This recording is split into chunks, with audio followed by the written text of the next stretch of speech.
سلام و عرض ادب خدمت شما عزیزان پیج موجوده شد. من دانیال قلی‌پور خیلی متشکرم از شما که طی 3 سال فعالیت این پیج همراه ما.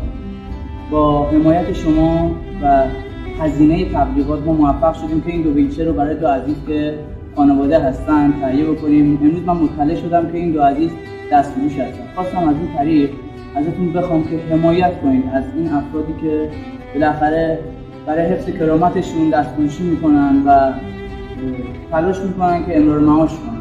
من خودم شخصا از افرادی که دستفروش هستن بیشتر حمایت میکنم، سعی میکنم بیشتر از این افراد خرید بکنم که زندگیشون بهتر بشه. از شما خواهش میکنم که این مسیر امر خیر با ما همراه باشید. دوستان خدمت این ملجویان عزیز رسیدیم. در خدمت خانم مشهدی هستیم، توضیحات لازم رو میگم. بسم الله الرحمن الرحیم. خسته نباشید، زحمت کشیدید، محبت کردید.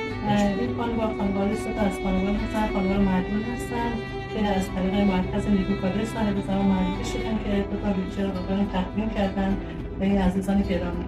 ایشون با این وجود که معلول هستن با ویلچر میرن سر ویلچر میشینن، با دستفروش جوراب و دستمال کاغذی و اینا مخارج منزل رو تامین میکنن. واقعا جای تقدیر داره، دستشون درد نکنه. از آقای یاوری مدیر مجموعه هم خیلی متشکریم که تو این راه همراهی ما بودن.